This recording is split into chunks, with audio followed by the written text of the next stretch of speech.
Hello, Tristan. Hey, Emil, how you doing?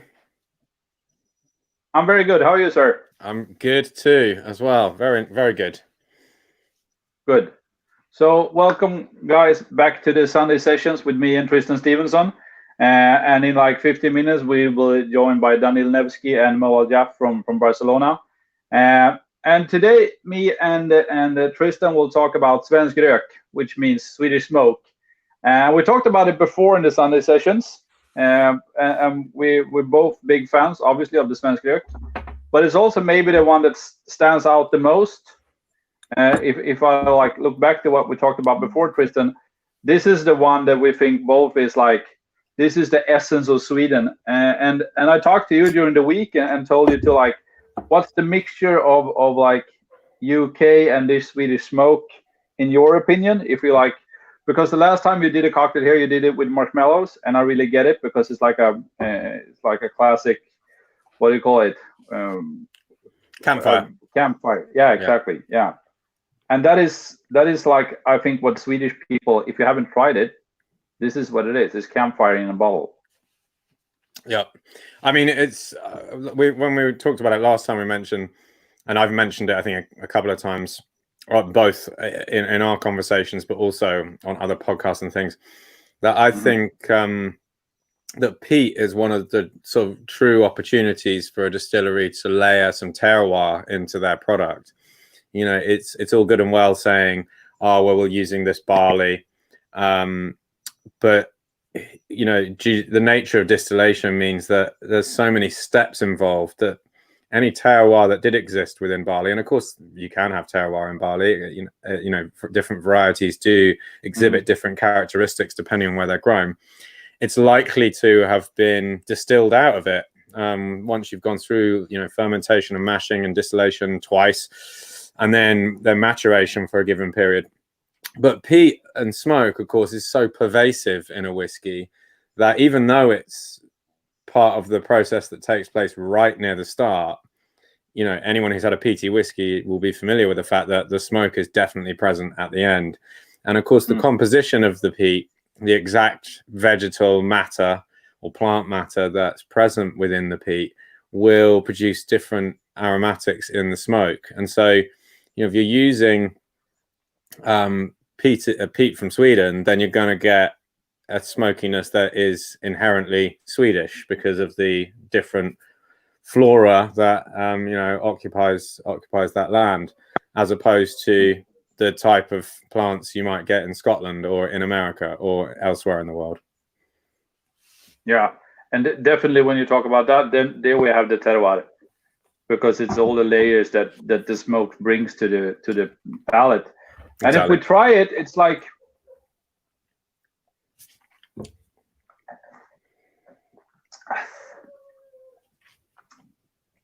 it's not that rough if you compare to. Yeah.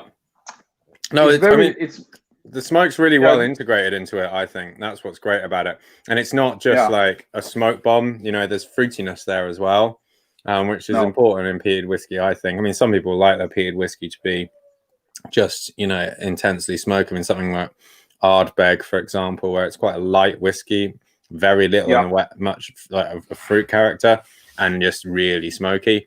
Whereas this, clearly it's a smoke-driven whiskey, but there's other, you know, aromatic qualities to be found in there as well. And I think that it's just really nicely balanced. You know, it's up there with any sort of smoky whiskey. I mean, obviously it's not that old, but it's up there with any sort of smoky whiskey from Scotland, in my opinion, because it's got that harmony, that balance of smoke and fruit and floral qualities and fragrance and a little bit of sort of, it's got a little sweetness to it, but not too much. It's got a little dryness to it, but not too much. It just ticks all the boxes. But it's like, if we compare like all the Mackmyra we tried before, because we tried them all now. Yeah. We didn't try like the real hardcore ones because maybe they're not really made for a 300-pound whiskey. It's not made maybe for doing cocktails. But or they are, but whatever. Whatever. Yes. But if you compare this to everything else that we have in the range, do you think that Mackmyra Svensk Rök is the one that stands out the most, or is just the perfect blend on everything we do? I think it might be the one that stands out the most, just because it's got it really has that sort of fingerprint of the distillery and of Sweden in it. Whereas, you know, everything in the range is great. Perhaps some of the other ones, you know, don't stand out as being prototypically Swedish in their style. Whereas because smoke is such an important part of Swedish cuisine, you know, preserving things by smoke, and we've got that you know, Swedish style of smoke, for want of a better term. I don't even know what that means, but it does seem different to the sort of smokiness. It sounds great. Yeah, it does.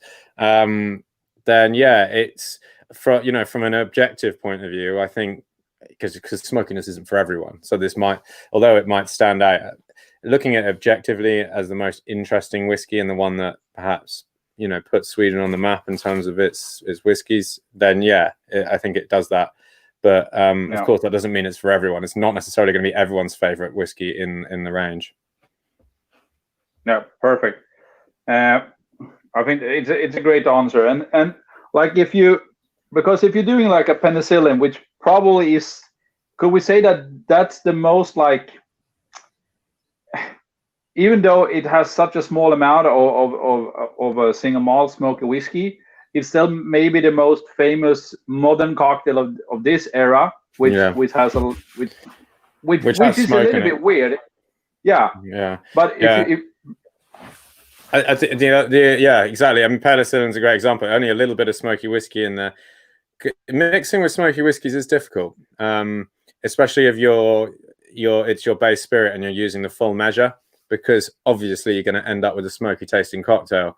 Unless you're using extremely powerful flavors to balance it. And even then, I mean, like I say, smoke's extremely pervasive. So, and it's one of the great things about it. Another one of my favorite smoky whiskey cocktails is the Rapscallion. Which it's sort of like a Manhattan type thing, or Rob Roy, but you use Pedro Jimenez sherry and absinthe. So there's a great example of a drink where you're balancing that smokiness with two other strong, powerful flavored liquids. Yeah, exactly. But yeah, the drink I'm going to do, because you asked me to put a sort of British twist on this, which was a challenge. Which you always do in one way because you're in UK, but now to really go for like the mixture of if Sweden was against England in football, this is the mixture. Yeah. So I was thinking a lot about it, and I ended up, I'll tell you what I ended up with, and then while I'm making it, I'll sort of talk you through the flavor balance and thought process. What I've ended up with is a drink that's somewhere between, doesn't sound very English, but an Aperol Spritz, and super English. Yeah, a breakfast martini, and a champagne cocktail. It's sort of an amalgamation of all of those drinks. So. Aperol Spritz, normally you'd use, of course, like an Amari, like Aperol, and then you lengthen it out with soda and wine. So long, refreshing, bittersweet tasting drink with a sort of orange note to it. Champagne cocktail would normally be liquor, like typically cognac with bitters and sugar, and then lengthened out with sparkling wine. And breakfast martini would tend to be gin, with an orange liqueur and something sour like lemon juice or whatever, maybe some marmalade in there. So we're sort of a mixture of all those things. And when I was thinking about smoke, I was thinking about smokiness, and then I was thinking about classic British ingredients, and that drew me to breakfast time. And I've got here orange marmalade. I've got some English breakfast tea. It doesn't get much more English than tea, after all.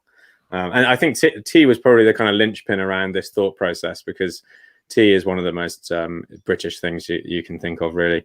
And then I've got an English sparkling wine as well, Nitor, and obviously the whiskey as well, Svensk Rök. So we're going to mix those two together, those ingredients together in a reasonably long drink. And remember I said about Aperol Spritz, the marmalade's going to sort of play that role of bittersweet. But the orange and smoke go really, really nicely together. it's going to be a slightly conflicting drink in that orange and smoke go really well together normally in sort of like the festive period in winter time, but this is going to be a sort of summery cocktail. Smoke and tea go really well together as well. If you think about Lapsang Souchong tea, and then the wine's going to sort of lengthen out and bring some more of that fruit to the fore. So we'll start with the whiskey. We're going to go because we got alcohol coming from the sparkling wine as well. So I'm not going to go too crazy with the whiskey. So just like 25 ml. I mean, obviously you could do more if you want to. Then we're going to do just 25 ml of the tea as well. So the tea is almost serving like a bitters really, more than it is an aromatic, like lengthening ingredient, like you might use tea in a punch. So it's going to dry it out, give some of those like tannic qualities that we expect from tea. Then I'm going to put two generous spoons of orange marmalade in there, because all of the sweetness is going to come from this. I mean, really, it's 3 teaspoons, but obviously personal preference. And then we're going to shake that. I've never made this drink before, by the way. You always say that. And then I always tell you it tastes great, but then of course no one can actually prove that it tastes great or not. That's the best about this show. Oh, it's great, isn't it? Yeah, no one there to check it. Straight in the bin afterwards. Right, give that a good shake.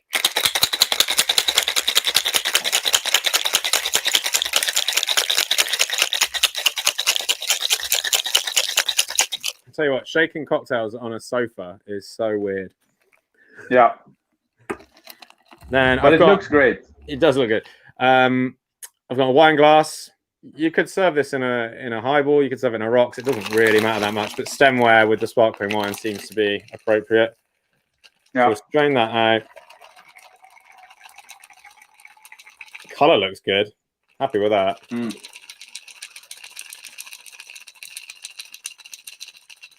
Now, you might want to fine strain it, because if you've got marmalade with bits in it, then you might not want that in the glass. I'm not that fussed about it myself, but you might want to double strain it. And then, English sparkling wine. So English tea, English marmalade, English sparkling wine, Swedish smoky whiskey.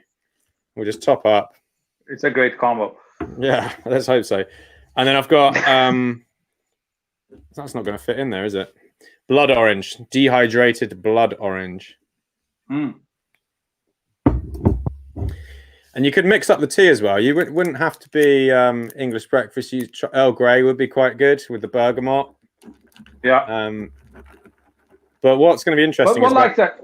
Go on. For the Swedish audience, was like, if you look at like English tea, what is like the most like, what is the flavor that you're going for there? Well, I mean, English tea tends to be a mixture of Darjeeling and Assam. And Assam has got quite a sort of powerful, tannic, strong, sort of astringent flavor to it. Whereas Darjeeling is much more aromatic and lighter. They actually call Darjeeling the champagne of teas.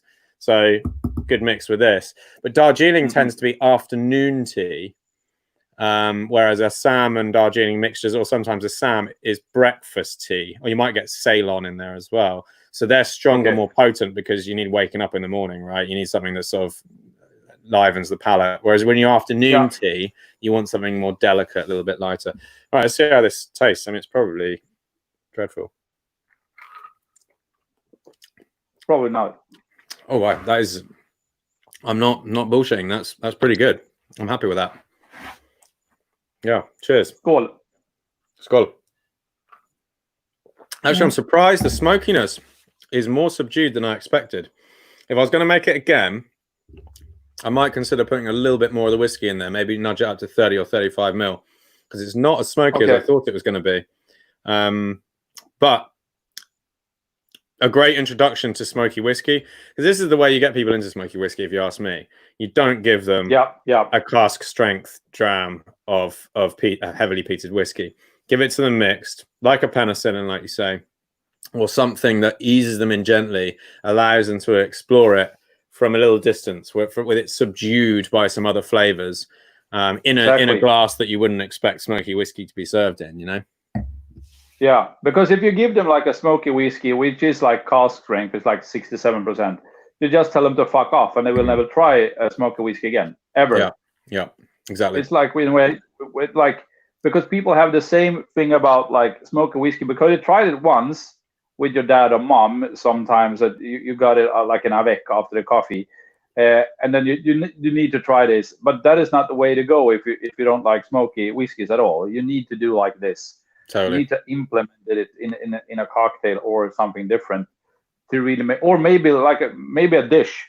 Yeah. To just have a little bit of a dash of any smoky whiskey. Well, you know what they do in Scotland is they serve it with seafood, hey? Like they put a bit on oysters or whatever, and that's quite fun because then it's like a seasoning, really, you know.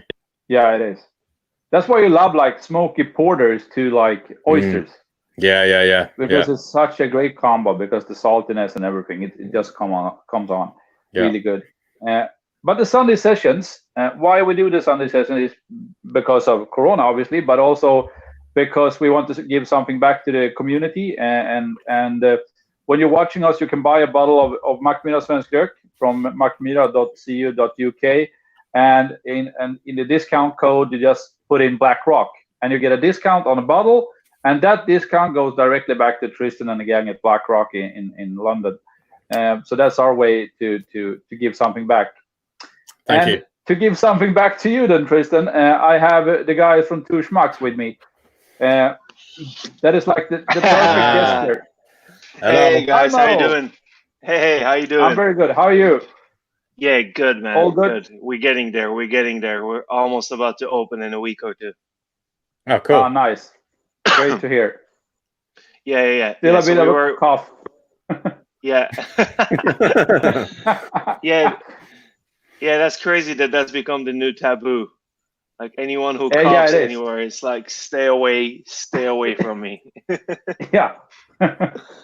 So Mo, because Tristan just presented a cocktail, probably you saw it, and I was thinking that I can present a cocktail that I want to do for both of you guys.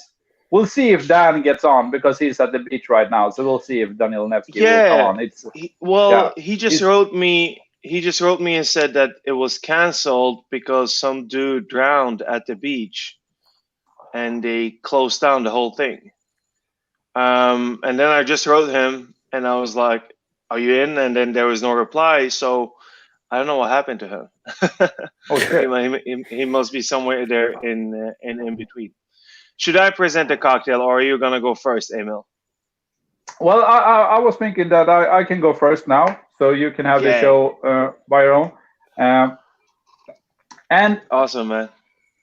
I'm doing the Volvo 164 in a cocktail version, which was a luxury car made for the US back in the 60s. It was a little bit too expensive for the Swedish people, because we doesn't like to spend a lot of money on cars because they want to be cheap. But this one was the luxury version, and it really worked great in the US. So this is the Volvo 164. Shitloads of smoke came out of it. And it was so I wanted to recreate like a Volvo 164, but in a cocktail. I love the Volvo 164 because it's so not Volvo, because it's a luxury version. It looks more like a Rolls Royce back in the 60s. It costs shitloads of money, and it's just much cooler than any Volvo ever made. So we take a hefty measure of Svensk Rök, and you can actually buy these cars now, the Volvo 164 in Sweden, but it will cost you like £30,000. It's very expensive, especially the luxury version. Well, so that people are buying it's like a classic car now. People are buying it. It's not classic because it's too expensive. A classic car would be cheap in Sweden, which is fun. My old man had a Volvo. My old man had a Volvo. The whole time we were growing up, and it was one of those gray old school Volvos from the beginning of the 80s. Aren't they all gray? I don't think I've seen a Volvo that isn't gray. Right? And I remember that He had that until I was 20, man. He had that from when I was like 5 or 6 until I was 20, and it became the thing that all the kids were speaking about. You know, like that car that is still running. Like, how the hell is this car still running? It became that car. But they're famous for that. That's the best thing about it's insane. Yeah, it's like because the Swedish army doesn't have that many tanks or anything, but we have the Volvo, and they will never fucking break. It's like the cockroaches of cars. They can stand everything. And speaking of cockroaches, we will do a twist on a margarita, but with svensk rök. I had some tomato juice in it, some honey water, just to kick everything going with the svensk rök, because we talked a lot about the fruitiness, and also like you have that smokiness, and you can bring that up a little bit, but you can balance it together with tomato juice and some lime juice and just some egg white, just to get some texture to it. And the most important thing with I think like with a lot of cocktails that has a lot of smokiness to it is salt. So we're gonna dry shake this with some salt. Daniil isn't with us today, so he cannot complain on how much salt I'm using, which is a good thing. Salt is amazing, though. Salt is amazing, it is. Though. Yeah. So it's more like the mixture of a margarita and a blood and sand. Yeah. Okay. But I fucking hate blood and sand because it's a shitty cocktail. We did a twist on a blood and sand that I quite liked, actually, but it was like a clarified milk punch of a blood and sand. We adjusted it with some acidity and things like that. But you have to twist it. You have to twist it quite a lot. The blood. You have to make it good. Yeah. Indeed, you do. You have like 50 mils of svensk rök, about 30 mils of tomato juice, a pinch of salt, like 15 mils of egg white, and 20 mils of lime juice, and honey, obviously. But you get the balance, which is really good, because the tomato juice just make everything really good about this cocktail. I'm not going to strain this because you don't have to. It's an interesting combination of ingredients, Emil. Like egg white, honey, and tomato juice. I've never heard of that in a cocktail before. That's really interesting sounding. And it's looked good, right? But I know that smoky spirits and tomato are amazing with each other. I've tried that in variations of like Bloody Marys before with like a smoky spirit, and it always comes out like, oh my god, this is amazing. Yeah, it is. I made it actually before, like the first time I was in the World Class Finals back in 2013 when I met you for the first time, Tristan. Yeah. I actually made a cocktail with tomato juice and whiskey. That's why I didn't win, probably, but it still was a great cocktail. I wasn't judging that, was I? No, of course not. No. You would never be on this fucking show if you had to. I still remember when you. I wondered if I'd negatively judged you, and the whole reason I'm on this show has been leading up to this one point where you're now going to publicly ridicule me. Exactly. Guys, the Volvo 164 was a great cocktail. I hope we can meet someday again and try it together, because you guys are going to love this. I thought you were going to serve it in the Volvo, no? Yeah, goddamn it. I can dip it in the Volvo, but this was super expensive to buy. This was like actually the same amount, because it's a different color than gray. So it's super expensive, just miniature version. Extremely rare. Yeah. It's the collector's so edition. Rare. Yes, it is. It's only made one with green. Be quite cool if you poured it into the bonnet and had to like suck it out of the exhaust pipe. It would be. Yeah, a real one. Yeah, I will buy a Volvo 164 and try it. Dude, given your drinks and how you serve your drinks, I'm pretty sure that will come to the Grand Hotel on the menu. It will come on the Grand Hotel. Vessel. Yeah. Yes. Yeah. God damn so Mo, since you're like 50% of everything, but especially you grew up in Sweden, so you actually you're sometimes more Swedish than I am, but like your foundation on what you do in cocktail is like a mixture of the whole world, I think. And if guys are watching and doesn't know who Mo is, the reputation is that he's one of the best bartenders in the world.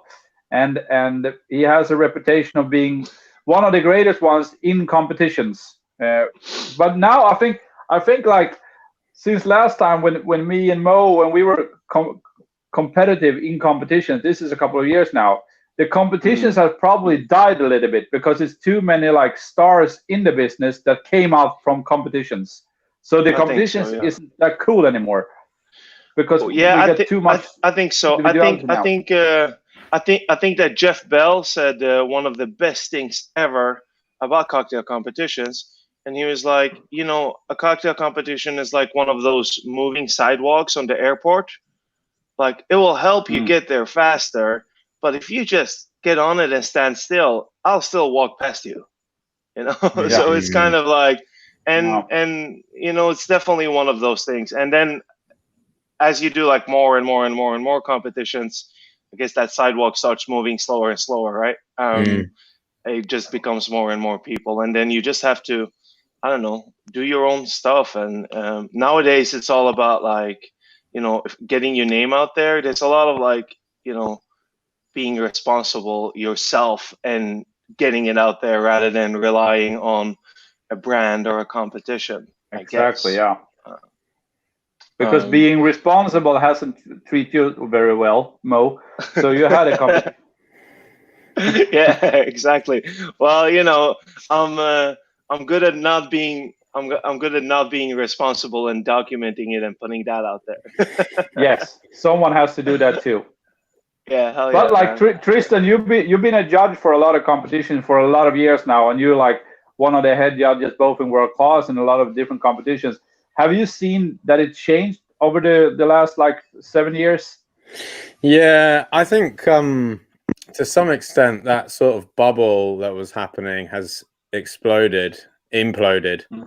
There was a period, I guess, like starting about 10 years ago, when maybe world class and Bacardi Legacy and things like that were in their infancy, and it became suddenly clear that you could make a career out of winning one of these competitions. It could really like catapult you into the next sort of level. When people like Eric Laurent started winning world class, and you're like, holy shit, like this guy's now globally known, mostly as a result of that competition. Everyone started upping their game and sort of playing the game, trying to work out what it was required in order to win this, what you needed to look like, what you needed to say, what sort of drinks you needed to present, how you needed to come across. Then everyone started sort of trying to emulate the same sort of thing, and then it became clear that it actually needed a personality.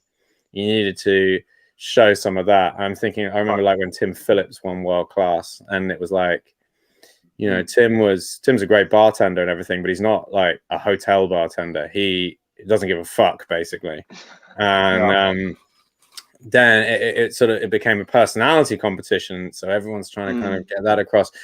And now I think what happened, in the last 2 or 3 years is it got so confused, and everyone was working so hard to try and present these incredible performance pieces that it's had to sort of implode on itself a little bit, because the preparation and the level of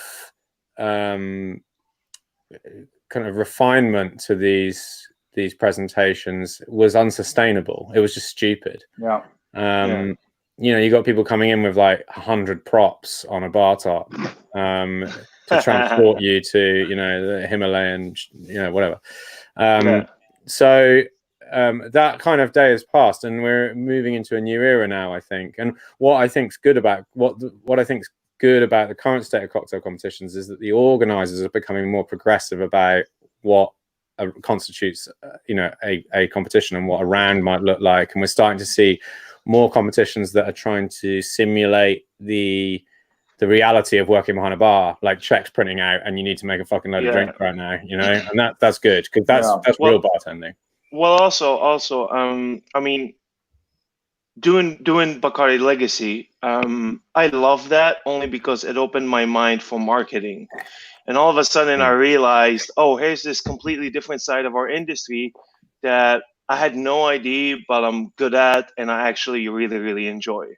And I also started seeing patterns in that. I think that a lot of brands and a lot of the bigger portfolio brands, I know Legacy for sure, they started understanding that, you know, whoever we choose as our winner, we're going to represent and have him represent our brand for the next year or so. And I know that there has been, no names mentioned, there has been a few winners, a few people that's gotten up to the top that they've been like, oh, that was maybe a bad step, you know, or that, and I think that that's become a lot into play as well. That it's been a bit like a search for someone that's equally good and professional in what they're doing, and someone that could step into a, I don't want to call it a BA role, but it's kind of like you're kind of there.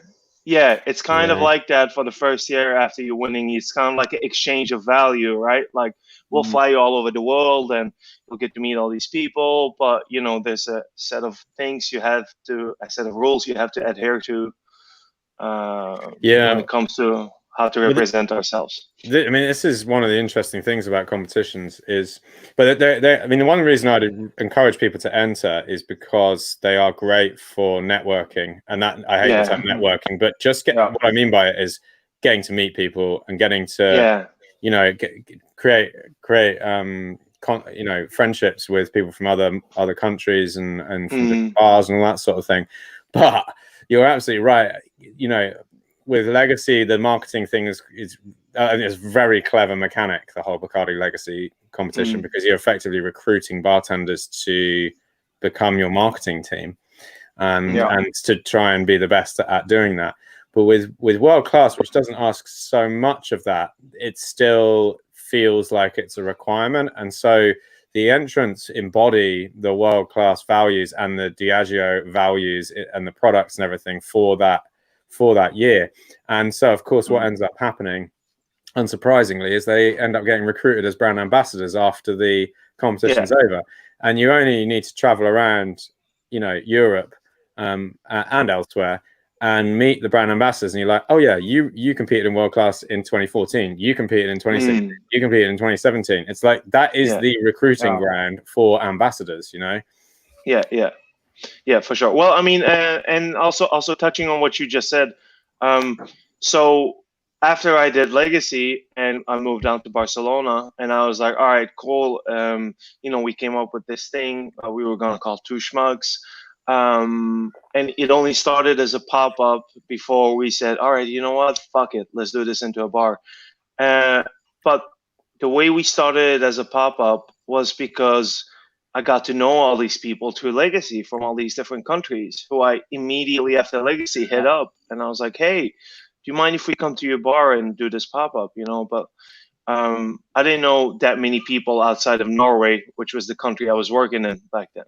So it was definitely a tool that we were like that we used then to launch our pop-ups around Europe. So for like young up and coming bartenders, definitely, man, you'll get to know a lot of people. But yeah, there's all these different sides to it, and I guess, you know, just take a good look at it from the outside and see what it is that you want, right? Yeah, exactly. Yeah. I think Dan is like in the backstage now. Yeah. Is he? I think so. He's in the green room. Oh no, we lost Mo. What? Yeah, we lost Mo. We didn't get Dan or Mo now. They're both in the green room, enjoying themselves. Yes. Yeah. Exactly. Sorry, I pushed the wrong button. Yeah, I think so. He just sent me a WhatsApp message saying coming in. I know what he meant by that. Yeah, we'll see. We'll see what happens. Great chat about the competitions, and I know you did a lot of great cocktails, Mo, both in Norway and you've been traveling all around the world for a couple of years now. What there it is. What? Sorry, you were saying you were traveling around Norway. Norway's great. Yeah, tell me all about it. Please do. Guys, my name is Dan Nevsky. I am your foreign correspondent. I'm here as part of Sven Erik Whisky. I've got my whiskey with me. I'm currently reporting from Sitges, Spain, which is a wonderful town where our whiskey sometimes does not go. I'm here to talk to people on the streets to tell them all about Svensk Erik. This guy looks really, really dangerous, so I'm not going to look at him. I'm right now in a gay cafe bar because Sitges is the gay capital of Spain, because Svensk Erik is all about diversity, and we want to make sure that everyone knows about our whiskey. We support everyone's rights. So back to you, studio. Well, thanks, Dan. Thanks, Dan. Thanks for being out there on the streets, Dan, and braving the wilds. I'm not gonna lie, Sitges is a little bit anti-Black Lives Matter. There's a lot of white people here, so but lots of gender equality. So you know what? Can't have them all. The cocktail I'm making today for this drink is called the Whiskey and Coke. So Svensk Erik is a fantastic whiskey, lots of smoky character. Goes very well with the Coca-Cola notes of this Coca-Cola. You would notice that I have not squeezed the lime in, because what you find is it releases a lot of the oils from the skin, very bitter, and I don't like that. I feel like it fresh. Sometimes I even discard my lime. I go on the wild side, but refreshing. Let me try it. Fantastic. How is it? That's pretty good, actually. That's really good. That's really good. Emil, that's another. We were talking about like modern classic smoky drinks. Yeah. Another one. I mean, I know he's jesting, but really, smoky whiskey and Coke is fantastic together. Like, it is. Really well. I know, yeah. But you guys, if you see like the Coca-Cola signature mixtures, they have a smoky note in one of them, which is really good. I think that is the best of them. Which one? Which bartender is it made up by? It's Max. I don't have a exactly. It is. Yeah. I think the herbal. So this is the Mac and Coke. This is the Mac and Coke.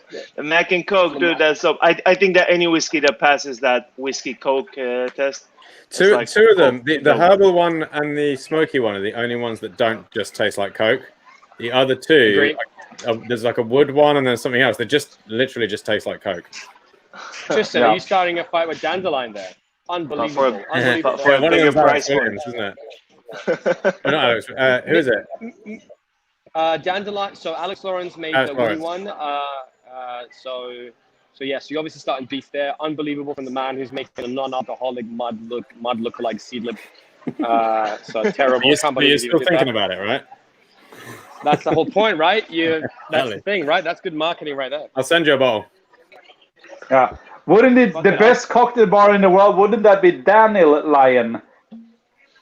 That doesn't exist anymore. It's now Mother Lion or Lion's Hair or.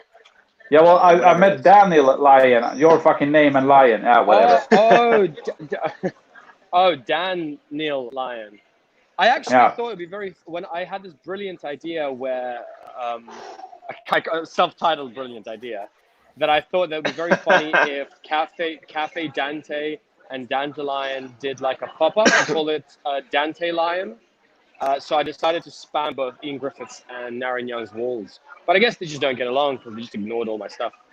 But I think they have I think they have like the exact complete view on drinks. The exact complete opposite view on like drinks. Like if you take Dandelion drinks versus Dante drinks, they're just so like on the two sides of like how they approach cocktails, right? Yeah, I mean they look similar because they'll be simple looking, but then the Dandelion one will have like 100 ingredients in it, and it'll be like sous vide concrete, and the Dante one will just be like 2 ingredients. Yeah. It tastes delicious. Yeah.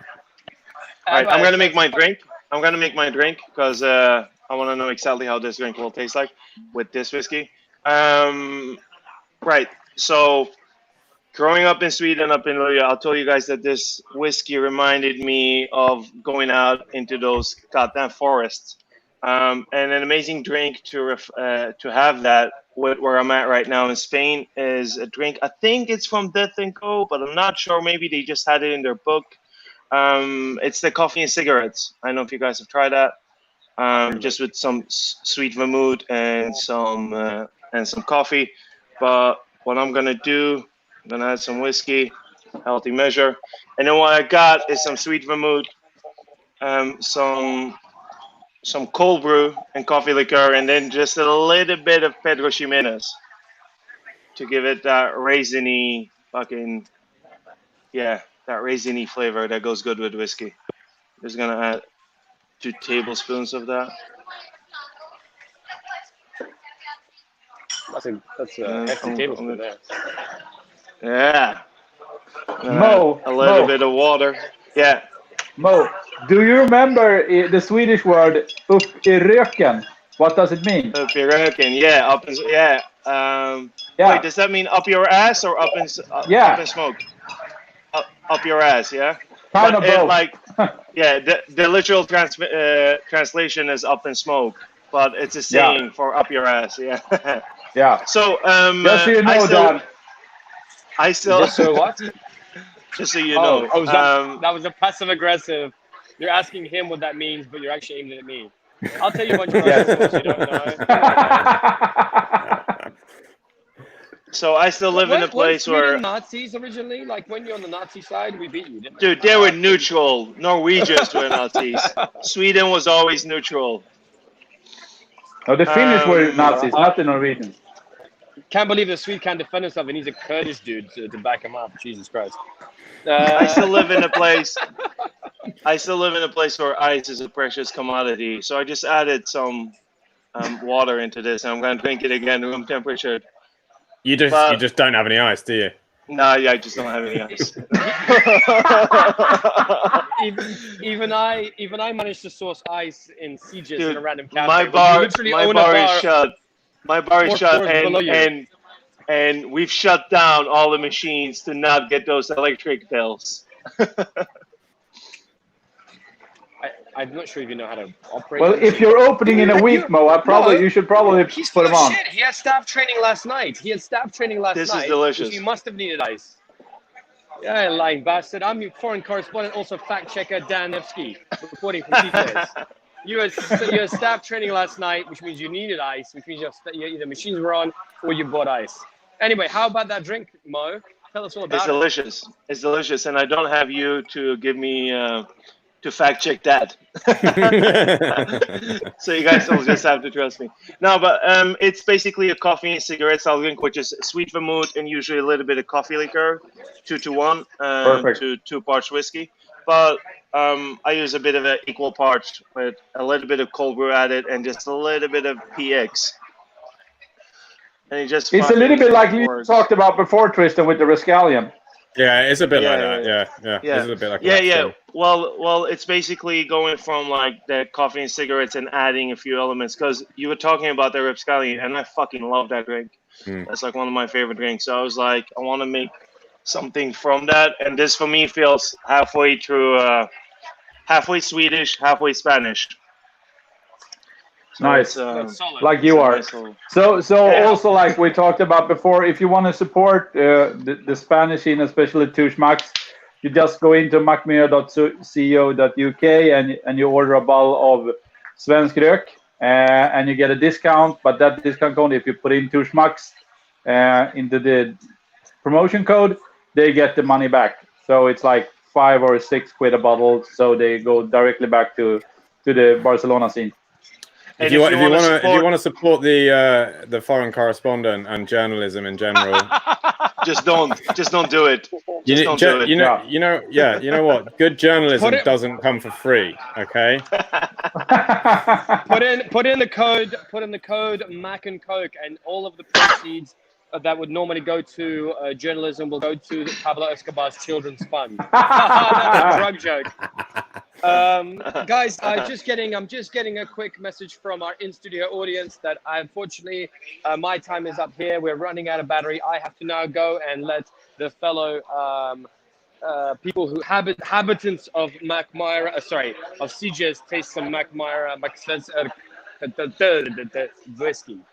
Just Nice. maybe like put a bit of inputs. I understand that many of the people watching the show probably are whiskey enthusiasts. We've heard so much wonderful things last week as well as this week that I was not a part of about the whiskey, how it's made. It's Swedish whiskey, has its own style and things like that. One of the reasons I wanted to have just a whiskey and Coke goes back to one of my first experiences in a bar when I used to have all these wonderful rums, and a guy used to come in who was a very rich man, and he used to say, "Oh, I want to have the Zacapa and Coke. I want to have this like fucking ridiculous rum and Coke." And we as bartenders used to always go, "This guy's an asshole. He's ruining this rum with Coke." And the same thing comes with whiskey. You know, like we're ruining this whiskey that's super expensive and whatever. You drink your whiskey the way you like it. It doesn't necessarily mean I have to agree with you. It doesn't necessarily mean that anyone has to agree with you. But you're an individual and you're a whiskey drinker. And his exact response was, "I like my whiskey. I like my rum and Coke. If you like your whiskey and Coke, make sure you try the best whiskey and Coke. And the best whiskey and Coke for that smoky and cokey aftertaste, it's Svensk whiskey with Coke." Ladies and gentlemen, that's such like a thank you very much. philosopher versus marketing. Thanks, Dan. Thank you, Dan. Take care. We'll see you Ladies next and gentlemen, Sunday. thank you much. I'll see you next week. I promise I'll be back in the studio in Sweden for next week's episode, and I'll see what I find. Thank you very much. I love you all. Thank you. Bye, Dan. Svensk for the win. Bye-bye. Jesus fucking Christ. Well, Jesus. I told Tristan that I could cut you off after 30 minutes. I didn't because you wanted No, to it's see quite this. amusing. I mean, if you cut me off, I'd still just be watching it anyway. So you know, So watching we're that still car on. slowly crash against that wall. You know. It all depends on how long you keep Dan on. The more you do it, the Yeah. more it's kind of like. But it would be fun to always have he's like Dan Rather of CBS 60 Minutes. Was always put him in on different streets all around the world. That would be a great. Yeah, that would be great. There's maybe Always something in drinking that. It looks quite Mackmyra funny. with Coke. Yeah. Yeah, it is. Yeah. So back to the studio is pretty fun because we don't have any fucking studio. But guys, thank you so much for this week's episode. I lost myself a little bit because I didn't realize we were actually doing a show here. So, and that is great. That's a good sign, man. When you just bring out something that's more natural rather than something that's like 1, 2, 3. Yeah, you know? exactly. Yeah. Well, we don't have any director on this show, and you maybe noticed that today. I'm into it. Yeah. Guys, next week we're doing a Brooks whiskey. How's that sound for you? Sounds good. That sounds dope. Yeah. Brooks whiskey means exactly what in Swedish? Like using whiskey, right? No, Brooks Ort. Me and Tristan talked about it a couple of shows ago, and it actually means like working class. What did you call it? Industrial. And it's like a town. So it's like a town where there's a certain industry, right? And it's of an industrial town kind of thing. Like basically like your everyday whiskey. Like this is the stuff. Yeah, I don't know if that wasn't really the way I understood it last time. It's like it's of a place. No. So like because you know Swedish, Mo. So it's bruksort means like Kiruna is a bruksort because of the mining. Yeah. So Bruks is the actual like what they're really like. Manchester, they're very famous for like what do you call it when you do textiles and you have a lot of like different cities all around the world that is super good in one thing. That is a Brooks. Like a different trade. Yeah. Okay, cool. So and the Brooks whiskey is made for. It's not a blue collar whiskey, but it's kind of made in a blue collar town. Yeah. Okay. Cool. That's dope, man. That's dope. I'm excited. Yeah. So and I have a challenge for you guys, and you need to remember this. So next Sunday, I want you to do an old fashioned, but I want it to be a little bit more blue collar than regular old fashioned. I want it to be a Brooks whiskey cocktail, which has something to do with both Barcelona or Spain, and Tristan, you do something with UK. Maybe you don't have to put in like denim fucking jeans in the cocktail, but something similar. Okay, cool. No, we're in. I'm in. A white trash old fashioned. Well, we'll leave that to Dan. Yeah. Okay, cool. Guys, Thank you, guys. Thank you so much. Chat. Thanks, guys. Bye. Thank you. Take care. Bye-bye. Bye.